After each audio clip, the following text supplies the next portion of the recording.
The first chapter in your syllabus is compound interest. Compound interest आप लोगों ने अपने क्लास 8 में सिंपल इंटरेस्ट पढ़ा था. क्लियर? सिंपल इंटरेस्ट और कंपाउंड इंटरेस्ट इन दोनों में क्या डिफरेंस है वो हम पहले पढ़ेंगे. सिंपल इंटरेस्ट हम लोग कैलकुलेट करते थे फॉर्मूला PRT/100. यहाँ पे हम जो टाइम पीरियड लेते थे, फॉर एग्जाम्पल अगर क्वेश्चन में टाइम पीरियड 2 ईयर 3 ईयर जो भी दिया है वो हम डायरेक्टली सब्स्टिट्यूट करके सिंपल इंटरेस्ट निकाल लेते थे. लेकिन कंपाउंड इंटरेस्ट में क्या होता है, कंपाउंड इंटरेस्ट में फॉर एग्जाम्पल अगर टाइम पीरियड 3 ईयर है तो हम एक एक साल का इंटरेस्ट निकालेंगे और अमाउंट निकालेंगे, और वो जो अमाउंट होगा पहले साल का जो अमाउंट है वो दूसरे साल का प्रिंसिपल बन जाएगा. फिर second year amount becomes principal for third year and the process goes on depend on the time period which is given in the question. Now first we will learn the formula. So the formula for finding simple interest is PRT/100.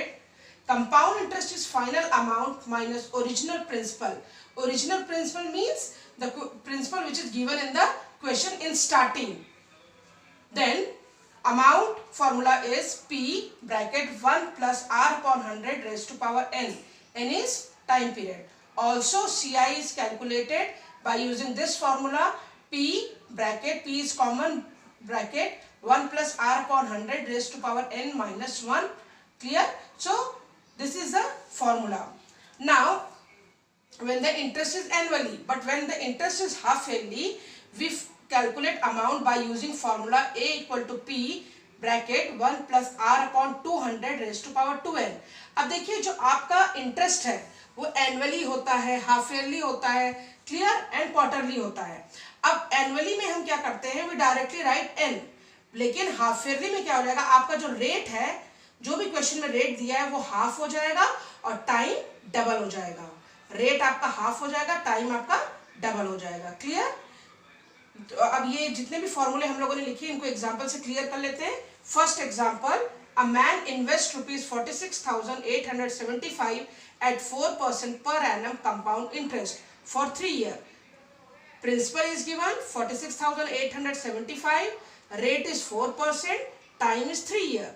अब आप देखिए यहाँ पे हमें direct amount नहीं calculate करना है, ना हमें डायरेक्ट CI कैलकुलेट करना है, हमें स्टेप फॉलो करना है. First we have to calculate the interest for first year, then the amount standing to his credit at the end of second year and interest for third year. हमें तीनों साल का एक एक करके निकालना है. तो सबसे पहले जो क्वेश्चन में गिवन होता है वो हम लिखते हैं principal is given and rate is given. So for first year interest is PRT/100. Substitute the value of principal. Rate is 4, time is 1 year. Why? Because we are using for first year. हम पहले साल का निकाल रहे हैं इसलिए हम time period 1 रखेंगे. Clear? Substitute the value, do the calculation, you will get the answer. Now this is the interest. ये पहले साल का इंटरेस्ट है. अब जब हमने पहले साल का इंटरेस्ट निकाल लिया तो हम फर्स्ट ईयर का अमाउंट भी निकालेंगे. So amount is principal plus interest. Principal जो क्वेश्चन में गिवन था, इंटरेस्ट जो हम लोगों ने फर्स्ट ईयर का फाइंड किया. So we add both, so we are getting 48,750. अब ये जो फर्स्ट ईयर का अमाउंट है हमारा, ये सेकेंड ईयर का प्रिंसिपल बन जाएगा. जो क्वेश्चन में प्रिंसिपल दिया था वो हम नहीं सब्स्टिट्यूट करेंगे सेकेंड ईयर के लिए. फर्स्ट ईयर का अमाउंट, ये बहुत ही इंपॉर्टेंट टॉपिक है, इसको याद करके बिल्कुल आप ये याद रखिएगा. जो फर्स्ट ईयर का अमाउंट है वो सेकेंड ईयर का प्रिंसिपल बनता है. Clear? So first year amount becomes principal for second year. Now for when we are finding CI for second year, in place of P now we substitute the amount of first year. अब हम क्या करेंगे, जो question में principal दिया था वो नहीं सब्स्टिट्यूट करेंगे, जो फर्स्ट ईयर का हमने अमाउंट कैलकुलेट किया था वो हम प्रिंसिपल के जगह सब्स्टिट्यूट करेंगे. Rate is same. अब ये दूसरे साल का है, again time 1/100. Substitute the value, you will get the answer. Again same process, amount is equal to principal plus interest. Principal जो सेकेंड ईयर में हमने सब्स्टिट्यूट किया था वो, इंटरेस्ट जो हमने निकाला, दोनों को ऐड करेंगे तो हमें जो अमाउंट मिलेगा वो सेकेंड ईयर का अमाउंट रहेगा. और ये सेकेंड ईयर का अमाउंट 50,700 ये आपका थर्ड ईयर का प्रिंसिपल बन जाएगा. थर्ड ईयर का भी हम सेम निकालेंगे, PRT/100, वैल्यू सब्स्टिट्यूट करेंगे, हमें आंसर मिल जाएगा. क्लियर? तो ये था तीनों साल का, एक एक साल का हमने निकाला. कैसे हमने किया, पहले हमने फर्स्ट ईयर का अमाउंट निकाला. फर्स्ट ईयर का अमाउंट निकालने के बाद जो फर्स्ट ईयर का अमाउंट था हमारा वो दूसरे साल का प्रिंसिपल बन गया. फिर सेकेंड ईयर का हमने इंटरेस्ट और अमाउंट निकाला. सेकेंड ईयर का अमाउंट हमारा थर्ड ईयर का प्रिंसिपल बन गया. क्लियर? Like this. नाउ अगर हमें same amount of CI find करना है लेकिन डायरेक्ट फॉर्मूला सब्स्टिट्यूट करके, यहाँ पे देखिए you have to find amount and CI when principal is given, time is given and rate is given. Now the formula of amount is P 1 + R/100 raised to power n. हम यहाँ पे direct value substitute करके solve करेंगे, हमें answer मिल जाएगा. क्यों? क्योंकि यहाँ पे हमें डायरेक्ट अमाउंट और CI निकालना है 2 साल का. क्लियर? यहाँ पे हमें इंडिविजुअली एक साल का हर एक चीज फाइंड करनी थी. कहीं हमें इंटरेस्ट फाइंड करना था, कहीं हमें अमाउंट फाइंड करना था, इसलिए हमने ये वाला स्टेप फॉलो किया. लेकिन अगर हमें डायरेक्ट फॉर्मूला यूज करके अमाउंट और CI निकालना है, then we use formula number 3 and formula number 3 for finding amount and for CI A - P. Clear? So substitute the value, you will get the amount and then CI = A - P. A amount हमारा जो भी निकला है, principal जो question में दिया था, दोनों की वैल्यू को हम सब्स्टिट्यूट कर देंगे. This is the final amount. Final amount, okay. Final amount when the time period is 2 years. Final amount minus original principal. So here you are getting CI. Now in example number 3, we have to find out CI when the principal is 7,680, rate is 12.1/2% per annum, compounded half yearly. अब देखिए आपका जो interest है वो half yearly है. Half yearly में हमारा rate क्या हो जाता है, हाफ हो जाता है और टाइम हमारा डबल हो जाता है. क्लियर? ये हमने क्या बोलते हैं फॉर्मूले में देखा है. और डायरेक्ट फॉर्मूला भी हम सब्स्टिट्यूट कर सकते हैं. Amount is equal to P 1 + R/200 raised to power 2n. ये हाफ ईयरली का फॉर्मूला है when your interest is half yearly. Substitute the value, you will get the answer. And then again CI = A - P. A आपका जो निकला है, जो question में principal दिया था, दोनों की वैल्यू आप सब्ट्रैक्ट कर देंगे, आपको फाइनल CI मिल जाएगा, that is 990 rupees. Now this is your assignment number 1. First question, find amount and CI by using formula when interest is annually, principal is given, rate is given, time period is given. अब आप कौन सा formula use करेंगे? Direct formula. Amount is equal to P 1 + R/100 raised to power n. Find out amount, और amount find करने के बाद CI = final amount minus original principal. ये दोनों फॉर्मूले यूज करके आप फर्स्ट क्वेश्चन के ये तीनों सब क्वेश्चन सॉल्व करेंगे. Question number 2, again you have to find amount and CI, but here the interest is half yearly. Half yearly है तो आपका रेट क्या हो जाएगा, हाफ, और time double. Rate half, time double. Rate half, time double. Solve this question. In question number 3, find the difference between SI and CI on 5,000 rupees. Time is 2 years and rate is 6%. अब first आप find करिए SI. SI का formula हमें पता है PRT/100. Direct value substitute करके SI निकाल लीजिए. Then find out CI. Okay, CI निकालिए और दोनों की वैल्यू को डिफरेंस कर लीजिए, तो आपका डिफरेंस आ जाएगा SI और CI के बीच में. Question number 4, David deposited a sum of 6,250 in ICICI Bank for 1 year. Compounded half yearly at 8% per annum. Find CI he get. David था, उसने क्या किया, इतना अमाउंट वो ICICI बैंक में डिपॉजिट किया. कितने साल के लिए? 1 साल के लिए. कंपाउंडेड हाफ ईयरली और रेट कितना था? 8%. हमें निकालना है CI. Again the same process which we used in half yearly. Rate आपका हाफ हो जाएगा, टाइम पीरियड आपका डबल हो जाएगा. Question number 5, the difference between the CI and, अब इस क्वेश्चन में आपको देखिए डिफरेंस दिया है, CI और SI के बीच का डिफरेंस दिया हुआ है 40 rupees and rate is given, time is given. आपको फाइंड करना है sum. Sum means principal. You have to find out sum. तो आप इंडिविजुअली ही SI और CI को वैल्यूज को फाइंड करके भी निकाल सकते हैं, अदरवाइज डायरेक्ट आप SI - CI भी करेंगे, तभी आपका प्रिंसिपल निकल जाएगा. जो वैल्यूज दी उनको पहले सब्स्टिट्यूट कर लीजिए. CI - SI it is given 40 rupees, so 40 equal to, take principal common, then again write down the correct formula, substitute the value, you will get the answer. So this is your assignment number 1 of part 1. Thank you. Hello students. Now in our chapter compound interest, previously we have studied how to find amount and compound interest yearly, half yearly and quarterly. Now in second part of this chapter, we will study about how to find amount of 2 successive year. अब हमें क्या find करना है next part में? Amount find करना है when 2 successive years are given. 2 successive, what is the meaning of two successive year? First we will know about this. Two successive, एक के बाद एक लगातार, ठीक है, ईयर अगर दिया हुआ है तो हम अमाउंट कैसे फाइंड करेंगे, ये आपका एग्जाम्पल से क्लियर होगा, फॉर्मूले सेम रहेंगे.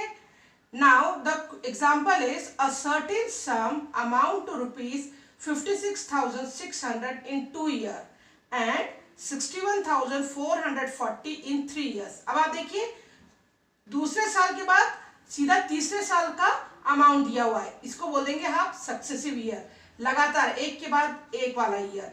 Second year, third year, compounded annually. Now you have to find the rate and the sum. Rate means rate of interest and sum means principal. Clear? Now first we write down the given things. जो given है वो हम पहले लिखेंगे. Amount for third year it is given. We know that amount for third year is principal plus interest, that is given 61,440. Amount for 2 year is principal plus compound interest of second year, that is given 57,600. अब आप देखिए third year 2 year ये दोनों साल का हमें amount दिया हुआ है, तो 3 - 2 अगर हम तीसरे साल से दूसरे साल को सब्ट्रैक्ट कर देंगे तो एक साल का CI हमारे पास आ जाएगा, एक साल का कंपाउंड इंटरेस्ट हम लोग निकाल सकते हैं. सो compound interest for 1 year is, जब हम इसको सब्ट्रैक्ट करेंगे वी आर गेटिंग 3,840 रुपीज. तो ये एक साल का CI हो गया. 3,840 rupees is the CI for 1 year. अब इस CI को लेके पहले हम रेट निकालेंगे and then principal. We know from the formula that simple interest is equal to PRT upon 100. If we have to find out the rate, the formula of rate is 100 into I upon P into T. 100 as it is. Interest हमने एक साल का निकाल लिया है 3,840. Principal हमें निकालना है और टाइम क्या हो जाएगा 1, क्योंकि हम एक साल के लिए कर रहे हैं. क्लियर? एक साल का पहले देखेंगे हम क्या है रेट, हमें रेट निकालना है. So we substitute the values in a formula, do the calculation part. Finally we are getting 20 upon 3 and in mixed fraction we are getting 6, 2 upon 3%. Clear? 3 6 are 18, 18 plus 2 is 20, 20 upon 3%. So this is the rate. अब इस rate का use करके ये हमारे पास अब क्या क्या है, हमारे पास रेट है, हमारे पास इंटरेस्ट है. क्लियर? तो अब इस रेट का यूज करके हम अमाउंट निकालेंगे. So second year amount is equal to principal. ये हमने अपने फर्स्ट क्लास में फॉर्मूला पढ़ा था कि amount is equal to principal bracket 1 + R upon 100 raised to power n. Principal हमें फाइंड करना है, अमाउंट हमें दिया हुआ है सेकेंड ईयर का, रेट हमने निकाल लिया है अपॉन 100 और टाइम पीरियड क्या है दूसरे साल का, यानी सेकेंड ईयर का अमाउंट हम रख रहे हैं इसलिए हमने टाइम पीरियड 2 लिया है. Substitute the value. Amount is given in the question 57,600. Principal we have to find, rate we have find in first step, that is 20 upon 3 into 100 whole square. We will do the calculation part. Finally we are getting principal is equal to 50,625 rupees. Understood? Now the second part of finding an amount. अब यहाँ पे देखिए 2 successive years था. Second part में हम देखेंगे 2 non successive years. यहाँ पे सेकेंड ईयर के बाद डायरेक्टली थर्ड ईयर का अमाउंट दिया था. अब आप इस क्वेश्चन में देखिए सेकेंड ईयर अमाउंट दिया है, थर्ड वाला नहीं दिया है, फोर्थ ईयर दिया है. So this is a non successive year. So question is given a certain some to ₹21,600 in 2 years and ₹31,104 in 4 years at the same rate compounded annually. Find the rate and the sum. Again we have to find the rate and the principal. अब इस step में हम क्या करेंगे आप देखिए, यहाँ पे तो हमने सक्सेसिव ईयर दिया था तो हमने दोनों को सब्ट्रैक्ट करके एक साल का निकाल लिया था. अब यहाँ पे नॉन सक्सेसिव ईयर है. So what we will write, we write first amount of the fourth year. A4 means amount of fourth year. Formula P 1 + R upon 100 raised to power n. Time period 4 है इसलिए हमने 4 रखा है. Second year amount is P 1 + R upon 100. Time is 2, so we have written here 2. Now amount of both the years are given in the question. 31,104 for fourth year and 21,600 for second year. Now P and P जब हम divide करेंगे दोनों को, आप देखिए P और P cancel कर देंगे हम. We cancel this P and P. अब 1 + R upon 100 और 1 + R upon 100 दोनों तरफ है. तो आप देखिए ऊपर वाले इक्वेशन की पावर 4 है और नीचे वाली इक्वेशन की पावर 2 है. तो जब हम नीचे वाली दोनों, ये दोनों सेम है, जब हम नीचे वाले पावर को ऊपर ले जाएंगे तो ये सब्ट्रैक्ट हो जाएगा, 4 - 2, so 4 - 2 is 2, so we are getting 1 + r/100 square. Amount ये दोनों दिया था, इसको लोवेस्ट फ्रैक्शन में कन्वर्ट कर लेंगे। लोवेस्ट फ्रैक्शन में कन्वर्ट करने के बाद finally we are getting 72/60 whole square, 72/60 whole square. अब आप देखिए दोनों तरफ पावर स्क्वायर स्क्वायर है, 100 + r/100 स्क्वायर 72/60 स्क्वायर।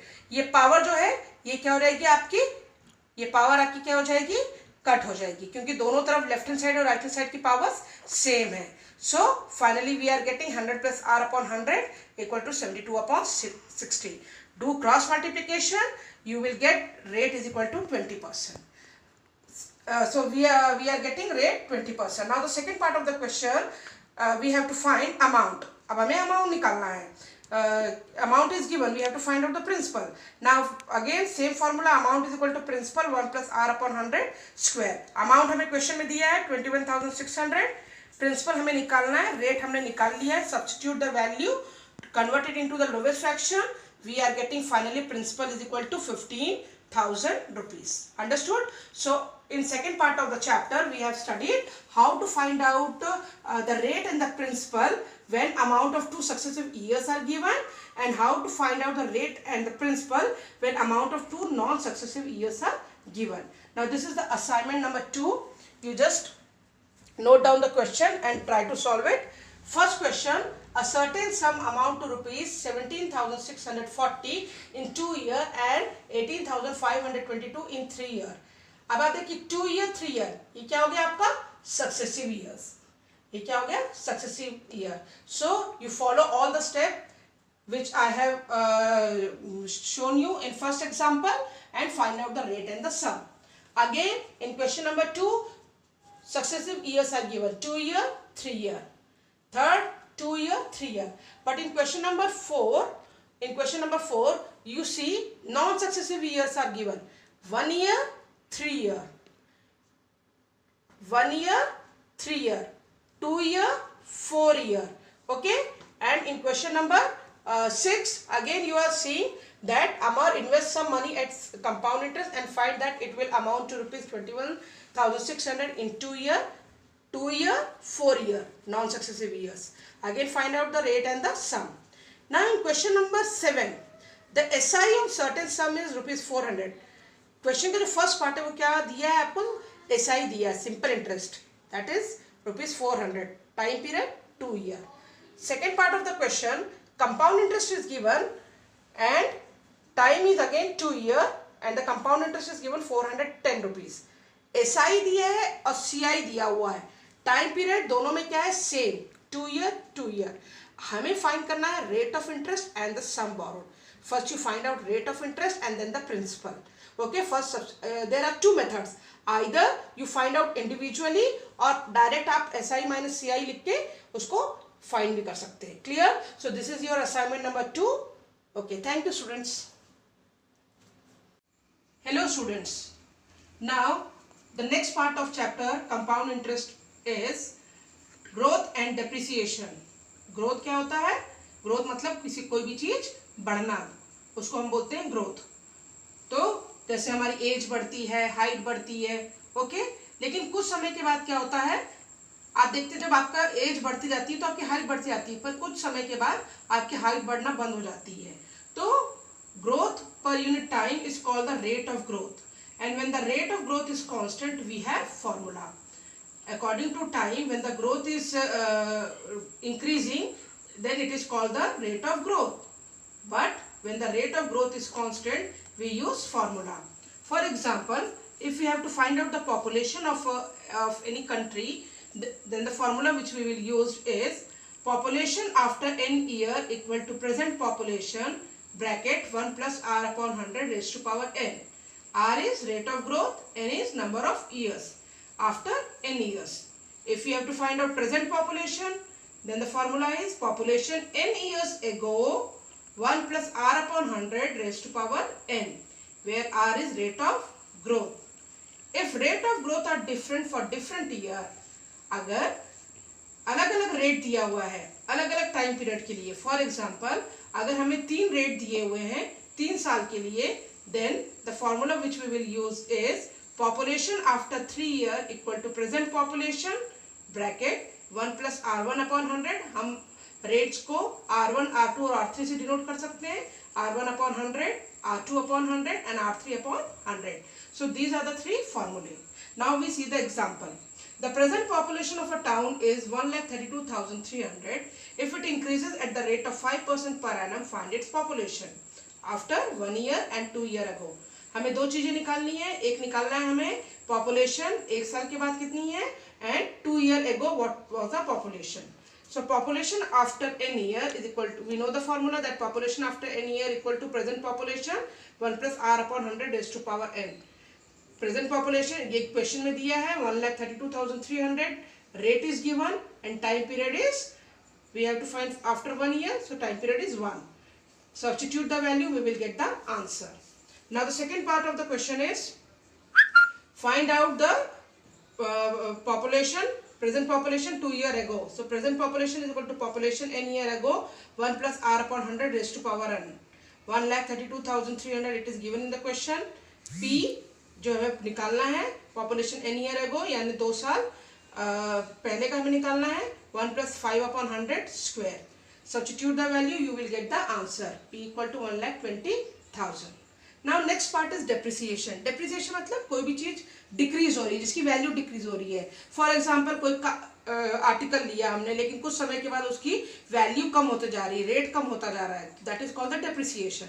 अगर आज हमने कोई कार का नया मॉडल खरीदा है, आज उसका रेट अच्छा खासा है, लेकिन कुछ समय के बाद वैल्यू क्या हो जाएगी, उसकी प्राइस क्या हो जाएगी, goes on decreasing. So the depreciation definition is it is a loss in value और decrease in value of an article. The rate of depreciation is expressed as a present per year, and the formula is value of an article after n year equal to P 1 minus r upon 100 raised to power n. P आपका हो गया original value, जब भी हमने article खरीदा था या कोई प्रोडक्ट खरीदा था उसकी जो present value at the time of buying, that is called the P. R is rate of depreciation and n is number of years. Now example, a machine costing rupees 50,000 is estimated to depreciate by 25% in the first year and by 10% in succeeding year. Calculate its value after 3 years. Now the cost of machine is given. Depreciation of first year we have to find 25% of 50,000.